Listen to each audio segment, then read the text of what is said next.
Welcome to a new episode of Depreciation Nation, and behind me you are going to see a 1998 Toyota Land Cruiser. But before we get into that, why don't you hit that subscribe button at the bottom of your screen so that you don't miss some of the most eclectic content on YouTube. Now, as mentioned, the car behind me is a 98 Toyota Land Cruiser with 250,000 miles, and as you can see, this is not any Land Cruiser. This is a Land Cruiser on steroids. We've got the snorkel, we've got the oversized tires, and one of the reasons that we wanted to feature this car is because in the Midwest, people tend to be a little bit Jeep crazy. And because Jeeps are the popular vehicle here, I like to see what else is going on. So Brandon reached out to us via our Instagram page and offered up this Land Cruiser for a review. And so we are going to do one of our favorite things, which is tell you how it feels. Now, again, we could recite statistics all day long, but probably the strongest statistic worth repeating is the resale value on these. It does not seem to matter what year, what mileage, what anything. It doesn't even seem to matter if they run. Land Cruisers in decent shape sell for just a tremendous amount of money. They tend to be very reliable. You will see them for sale all day long with north of 300,000 miles on them.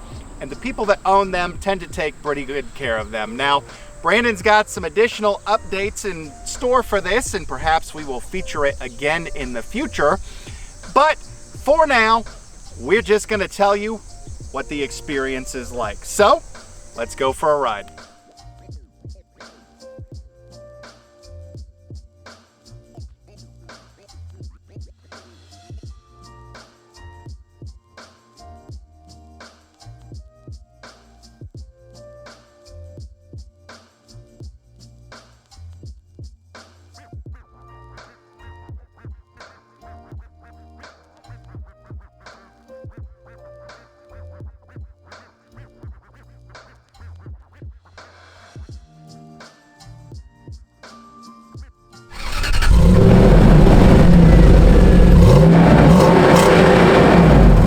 So here we are in Brandon's Land Cruiser, and this is much better than a Jeep. Now, Brandon's sitting right next to me. My apologies. We tried to mount the camera several different ways.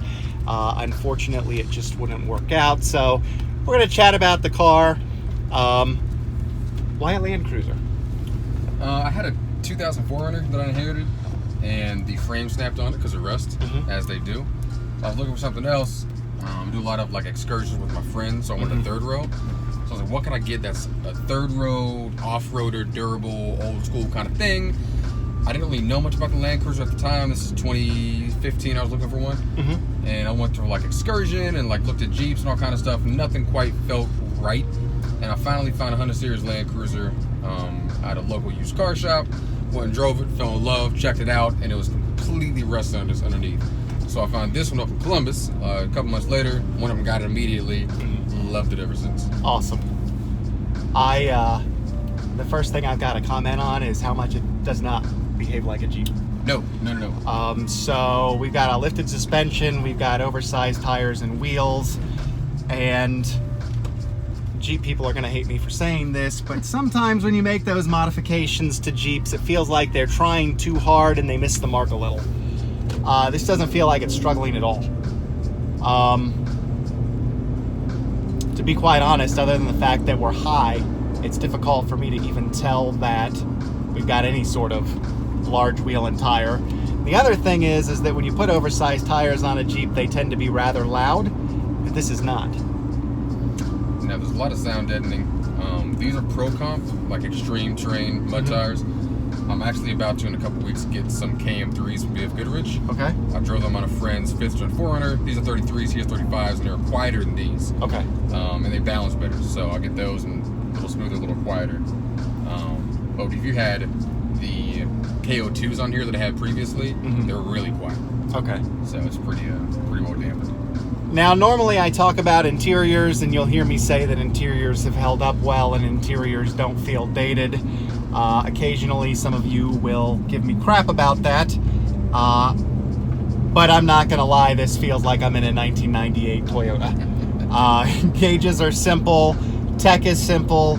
I like it because I've got buttons, switches, and knobs. If you watch the channel, you know that I hate touch screens because as we get farther and farther into technology, the ease of use gets much more complicated. Something we're getting ready to hit on the Hyundai, we had a 2021 and the infotainment system used to sit on top of the dashboard and it was amazing, and now we have a 2022 and they moved it down into the center stack. They made it a lot more like a Toyota Camry, and we hate it because you have to take your eyes off the roads to do anything. Now we have a little pitch, we have a little roll, but ultimately this doesn't feel strained. I mean, it's a truck, it's on oversized tires, it's got a lifted suspension. And if you've driven a Jeep with any of those modifications, they feel a little all over the place. This does not feel like that at all. Yeah, we have the bars tightened down pretty tight. So you can actually throw it into corners and it's kind of correct for the understeer. And it surprisingly just goes right through corners, surprisingly flat. I've been told from the outside it looks like it's going to fall over, but from the inside it looks pretty solid and it feels solid. So it's more capable than it should ever possibly be. That was literally the next thing I was going to talk about is we are driving through some curves right now and it handles much flatter than I anticipated. Yeah. I anticipated from the outside that it was going to be like a Jeep and it was going to be all over the place, and I still anticipated a lot more pitch and a lot more roll than what there is. But we just went through a pretty sharp curve back there going 38 miles an hour, and this thing tracked like a car. Yeah.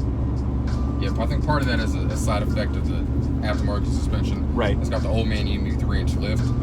However, that was installed in 2016, and I've been daily driving it ever since. Okay. So it's got some miles and years on it. But even before that, it didn't handle that bad.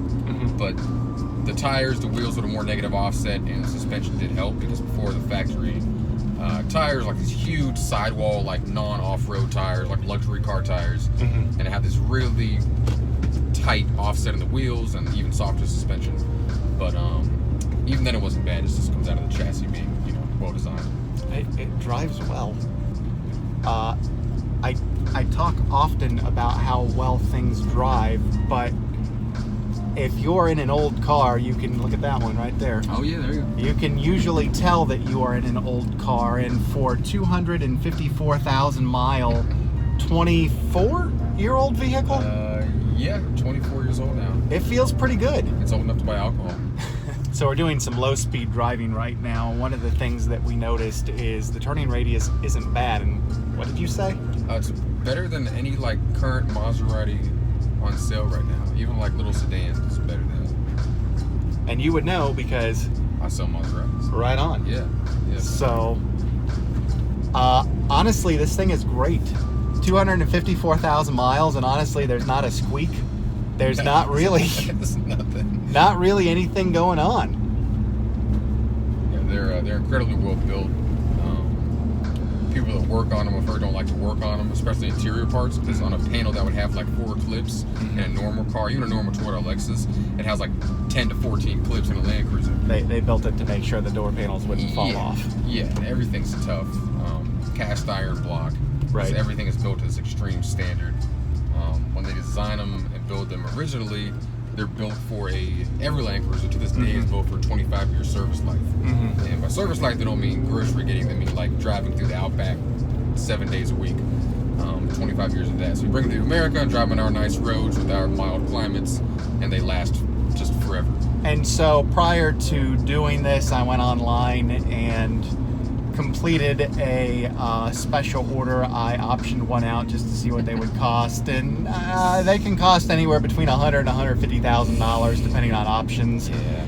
But more importantly, I went to look for one that was for sale, and good luck finding one for $100,000 to $150,000 that's new. Yeah. This is one of the cars that appears to hit its point depreciation about 15 years in, and then it starts climbing right back up the other side. And most people that get Land Cruisers don't ever get rid of them. No. And after, like I said, after experiencing all the cars that I've experienced, new luxury cars and sports cars and new trucks, the only thing that I would trade this for, and I've thought on this a lot, the only thing I'll trade this for is a newer Land Cruiser and do the same exact build on it. Right. Because like you said, you don't like screens and stuff the same way.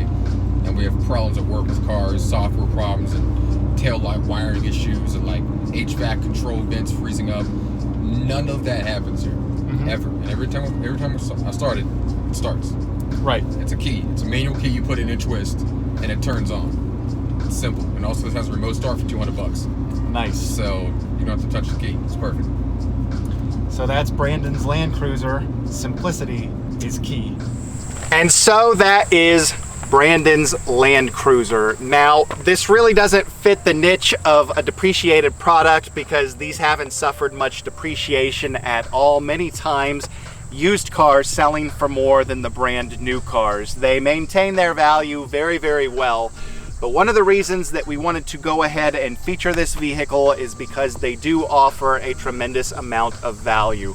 Maintenance is low, reliability is high, repairs are far and few between. If you are interested in buying a Jeep or something along those lines, I urge you to go ahead and check out the Land Cruiser as well, because it is perhaps one of the most capable, usable daily drivers out there. Remember to hit that subscribe button at the bottom of your screen, and thanks for watching.